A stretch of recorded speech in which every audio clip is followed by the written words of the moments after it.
everyone, welcome back to our general mathematics videos, and for today's video we are going to discuss about our lesson 2, which is all about compound interest.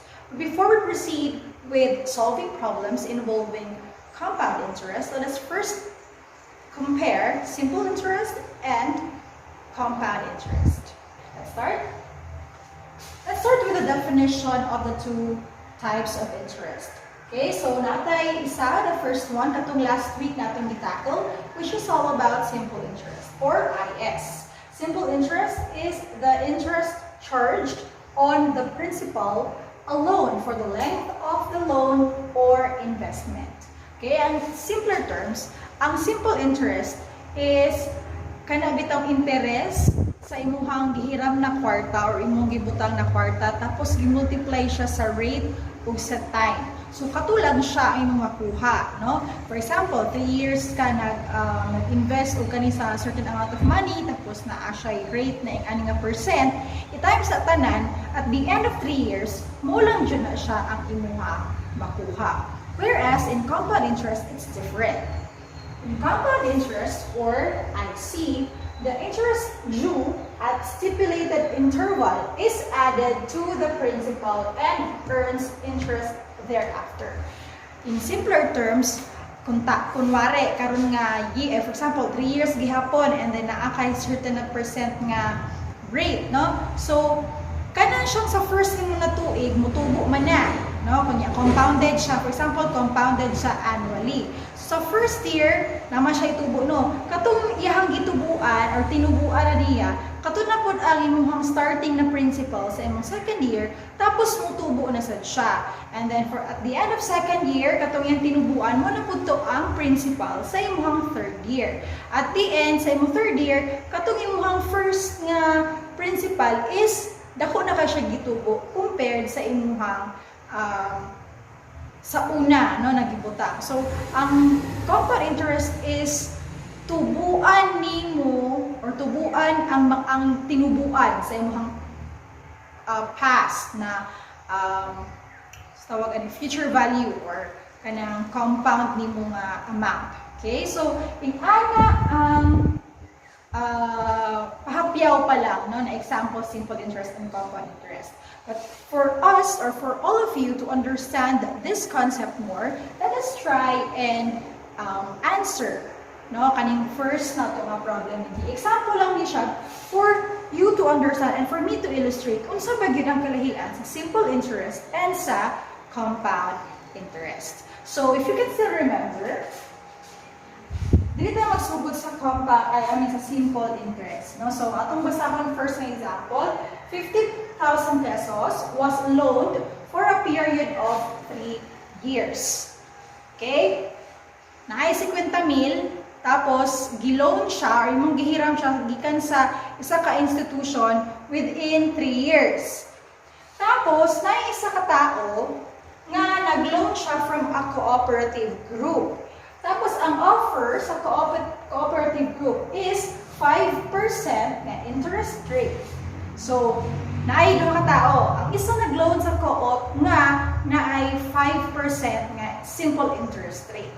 Whereas, ang isa ka tao, nag-loan siya from a bank with 5% compounded annually. So, natay duha ka tao, no? Ang isa nag-loan sa co-op, 5% ang simple interest rate.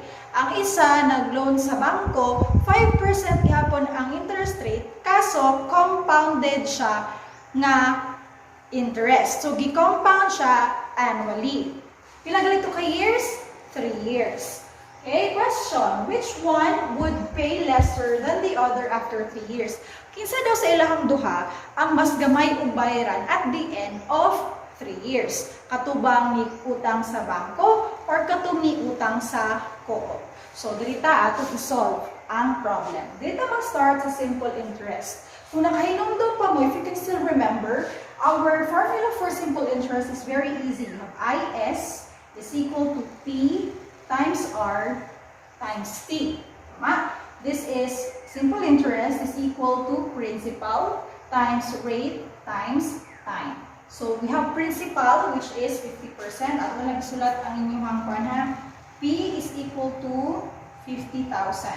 50%, 50,000. Time is within 3 years. Rate is of course 5%. Ato na siyang i-convert, mahimo na siyang 0.05. Remember, ato siyang i-divide by 100. Ayun ay kalimtig yun yung step. So ato na siyang ipuwi dihatan karon. So we have 50,000 multiplied by 0.05 multiplied by 3. And then, ang answer ana, using your calculator, muna na siya ang imuhang bayaran at the end of 3 years. Now, using your calculator, please input all the information and then equals. Pila? Pila? We have 7,500. Okay? Tama. Karon, kung gusto mo makabalo kung pila ang total na inyong bayaran at the end of 3 years, remember that is future value, ang total tanan-tanan, principal plus your simple interest. So in this case, we have P plus IS equals P, 50,000. We add na to sa itong IS, which is 7,500. Ang total na imuhang bayaran is 57,500 pesos. So katong nag-utang sa co-op nga na ay simple interest rate, no? Ang iyang bayaran lang is 57,500 pesos. Now let's go to the other person nga nag-utang sa bangko na nag-compound ang iyang gamit or compound interest ang iyang gigamit. Tan-awo na to kung pila ang iyang bayaron. So, dito.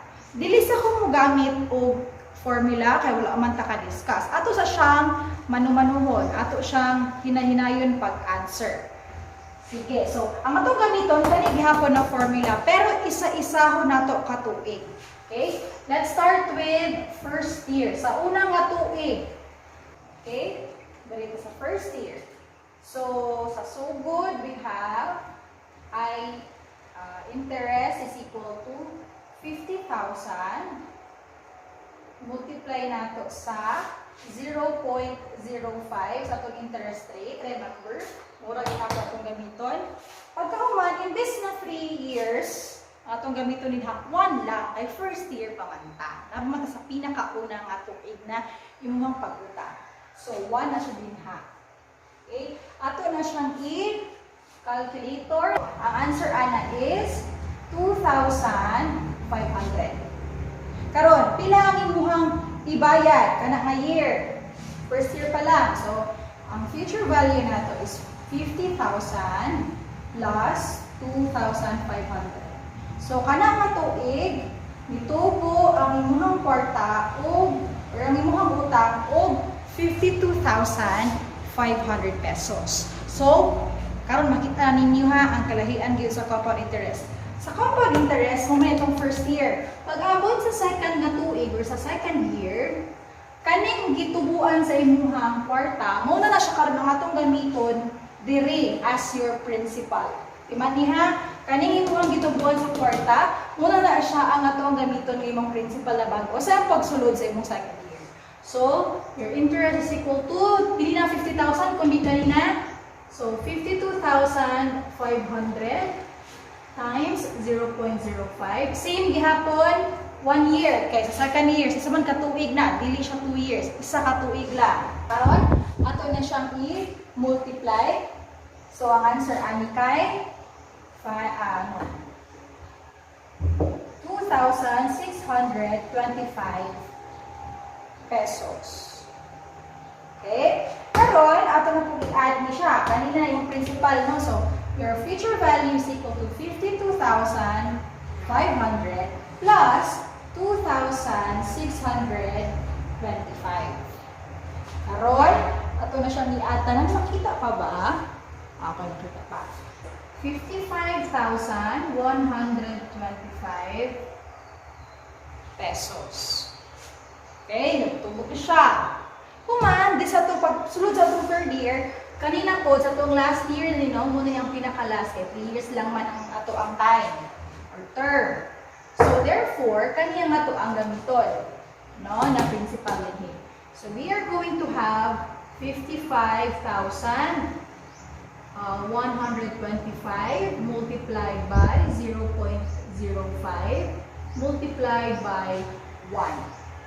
So, ato na po siyang i-input sa calculator and then your answer would be 2756.25 pesos. Okay, so muna ni siya ato ang i-add na po sa imong principal kanina.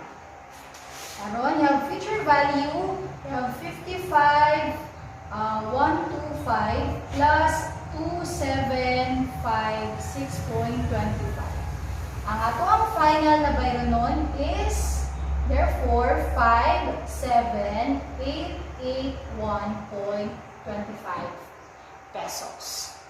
Diba? So, nga na siya ang kalahian sa imuhang simple interest o sa imuhang compound interest. Pila ang gitubo sa imuhang simple interest? 57,500. Ang gitubo din sa imuhang compound is 57,881.25. So, sa ilang duha, sa katong nag-utang sa co-op o katong nag-utang sa bangko, sa ilaha ang makabayad og lesser.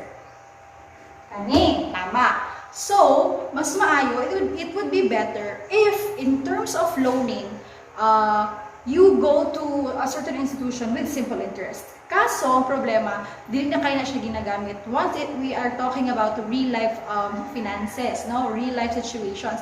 Because most of banks and different institutions use compound interest, no, sa pagpa-loan or sa pag-invest. Pero ang gwapo lang aning side is gwapo po siya mag-invest. Kaya kung mag-invest ka, mas dako ang tubo sa imong kwarta. Pero pag mag-loan ka, dako po ang tubo sa imong utang. Ingana lang siya, okay? So, next video, we are going to discuss about compound interest na yun, and we are going to solve some word problems in order for you to understand the concept